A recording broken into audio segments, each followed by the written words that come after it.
Hello friends, welcome to my YouTube channel. आज हम करेंगे मार्केटिंग इन्वायरमेंट। मार्केटिंग इन्वायरमेंट होता क्या है और इसमें किस टाइप के ये इन्वायरमेंट होते हैं, हम पूरा इस वीडियो में करेंगे। स्टार्ट करते हैं। मार्केटिंग इन्वायरमेंट, जो मार्केटिंग इन्वायरमेंट है इसमें दो तरह के इन्वायरमेंट होते हैं। एक होता है इंटरनल इन्वायरमेंट और एक होता है एक्सटर्नल इन्वायरमेंट। इंटरनल नाम से ही पता चल रहा है, इंटरनल इन्वायरमेंट मतलब जो इंटरनली फैक्टर्स हैं उससे रिलेटेड है, और एक्सटर्नल इन्वायरमेंट जो कि एक्सटर्नल फैक्टर्स से रिलेटेड है। ये जो फैक्टर्स हैं ये डायरेक्टली और इनडायरेक्टली जो हमारा इंटरनल इन्वायरमेंट है वो डायरेक्टली अफेक्ट करता है, और जो हमारा एक्सटर्नल इन्वायरमेंट है वो इनडायरेक्टली अफेक्ट करता है। अब हम देखते हैं चार्ट को। इसमें जो मार्केटिंग इन्वायरमेंट है इसके दो पार्ट हैं, जैसे मैंने अभी आपको बताया, इंटरनल इन्वायरमेंट और एक्सटर्नल इन्वायरमेंट। ओके, इस वीडियो में हम इंटरनल इन्वायरमेंट करेंगे, नेक्स्ट वीडियो में हम एक्सटर्नल इन्वायरमेंट करेंगे। इंटरनल इन्वायरमेंट में अगर हम आएँ तो जो इंटरनल इन्वायरमेंट है इसमें सबसे पहला हमारा आता है management policies and strategies. Management policies and strategies जो हैं ये हमारी ऑर्गेनाइजेशन के अंडर आती हैं, है ना, इसलिए इसको इंटरनल इन्वायरमेंट के अंदर रखा गया है। इंटरनल इन्वायरमेंट में सब वो चीज़ें हैं जो हमारे कंट्रोल में हैं। मैं पॉलिसीज़ अपनी ऑर्गेनाइजेशन की खुद बना सकती हूँ। वर्किंग कंडीशंस जो हैं वो खुद ऑर्गेनाइजेशन की खुद की जाती हैं। ट्रेड यूनियंस ऑलरेडी ऑर्गेनाइजेशन में होती हैं, एम्प्लॉयज़ होते हैं, वेरीज इन सैलरी एडमिनिस्ट्रेशन, ये सब एक ऑर्गेनाइजेशन का ही पार्ट है। तो अगर हम अब स्टार्ट करते हैं इसको वन बाय वन, हम इन पांचों फैक्टर्स को अच्छे से पढ़ेंगे। ओके, इंटरनल इन्वायरमेंट, आप स्क्रीनशॉट लेते लीजिए साथ साथ फ्रेंड्स। इंटरनल इन्वायरमेंट होता क्या है जो कि अफेक्ट करता है इंटरनल फंक्शनिंग, एक बिज़नेस के अंदर की फंक्शनिंग को, और ये डायरेक्टली अफेक्ट करता है क्योंकि पॉलिसीज़ हैं किसके अंडर होती हैं, हमारी ऑर्गेनाइजेशन के अंडर, है ना। एम्प्लॉयज़ हैं वो भी हमारा ऑर्गेनाइजेशन के अंडर है, तो ये डायरेक्टली अफेक्ट करता है बिज़नेस को। और उसके साथ साथ ये हमारे कंट्रोल में भी होता है, हम कंट्रोल कर सकते हैं, दे आर अंडर कंट्रोल, ये जो इंटरनल इन्वायरमेंट के फैक्टर्स हैं। ओके, जो हमारा फर्स्ट आता है वो हमारा आता है management policies and strategies.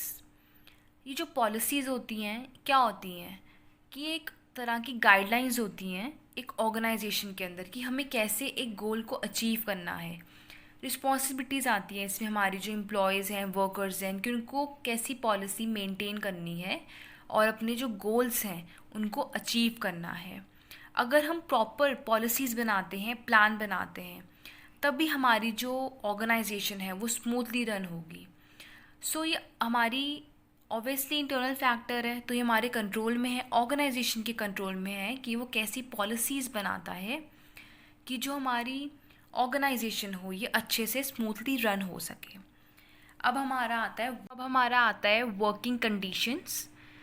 Working conditions भी हमारा एक ऑर्गेनाइजेशन पर डिपेंड करता है कि एक ऑर्गेनाइजेशन कैसे चल रही है, उसके हाइजीन कैसा है, वहाँ पे मशीन्स कैसी हैं, वहाँ पे कैंटीन फैसिलिटी कैसी है।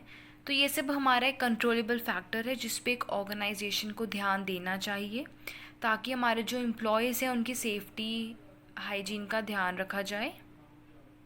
तो अब हमारा आता है ट्रेड यूनियंस। एक ट्रेड यूनियन है वो एक ऑर्गेनाइजेशन में, जैसे हम एक काम कर रहे हैं एक ऑर्गेनाइजेशन में, वहाँ पे हमने 5 मेंबर्स को सिलेक्ट कर लिया कि ये अब से हमारी ट्रेड यूनियन है। एक ट्रेड यूनियन एक इंटरमीडियरी की तरह एक्ट करती है मैनेजमेंट और वर्कर्स के बीच। जो मैनेजमेंट की पॉलिसीज़ हैं, स्ट्रैटेजीज़ हैं, वो हमारी ट्रेड यूनियन जो है वो वर्कर्स को बताती है, और जो हमारे वर्कर्स हैं उनको अगर कुछ प्रॉब्लम है तो वो हमारी सारी किसके पास जाती है, मैनेजमेंट को बताती है, हमारी ट्रेड यूनियन। ट्रेड यूनियन भी एक कंट्रोलेबल फैक्टर है। अगर हमारी ट्रेड यूनियन हैप्पी रहेगी, वर्कर्स भी हैप्पी रहेंगे, कोई प्रॉब्लम नहीं होगी, कुछ ग्रीवेंसेस नहीं होंगे, ओके, नाउ अब हमारा आता है एम्प्लॉयज़। सो एम्प्लॉयज़ में जो हमारे एम्प्लॉयज़ हैं वही हमारा प्रोडक्ट बनाते हैं। अगर वही सेटिस्फाई होंगे, मोटिवेट होंगे, तभी हमारा प्रोडक्ट अच्छा बनेगा। सो हमारी ऑर्गेनाइजेशन का ये फ़र्ज़ बनता है कि हमारे जो एम्प्लॉयज़ हैं वो मोटिवेटेड रहें, खुश रहें, ताकि जो हमारी ऑर्गेनाइजेशन है वो स्मूथली रन हो और इससे वो कस्टमर को भी नीड्स सेटिस्फाई कर सके, उनकी वांट्स अच्छे से सेटिस्फाई हों, और वो तभी होगा अगर हमारा एम्प्लॉय सेटिस्फाई होगा। नाउ अब हम करेंगे वेजेस एंड सैलरी एडमिनिस्ट्रेशन। जो वेजेस है वो एक वर्कर को दी जाती है और जो सैलरी है वो एक एम्प्लॉय को दी जाती है। सो सैलरी में दो पार्ट होते हैं, मॉनिटरी एंड नॉन मॉनिटरी। एक मॉनिटरी सैलरी, मॉनिटरी मीन्स आपको बोनस मिल रहा है, रेंट मिल रहा है। नॉन मॉनिटरी में आता है हाउसिंग फैसिलिटीज़ दी जा रही हैं, ट्रांसपोर्टेशन दिया जा रहा है। सो ये सब एक एम्प्लॉय के ऊपर डिपेंड करता है, उसकी कैसी प्रोडक्टिविटी है तो उसके अकॉर्डिंग उसको उसका सैलरी दिया जाता है। सो एक ऑर्गेनाइजेशन है, अगर अपने एम्प्लॉयज़ को खुश रखेगी, अच्छी सैलरी देगी, तो उससे हमारा जो एम्प्लॉय है वो खुश रहेगा और अपनी नीड्स जो है सेटिस्फाई कर सकेगा एक कस्टमर की। सो ये सब एक कंट्रोलेबल फैक्टर है, ये भी एक ऑर्गेनाइजेशन के ऊपर डिपेंड करता है। सो ये था हमारा इंटरनल इन्वायरमेंट। अब हम नेक्स्ट वीडियो में करेंगे एक्सटर्नल इन्वायरमेंट।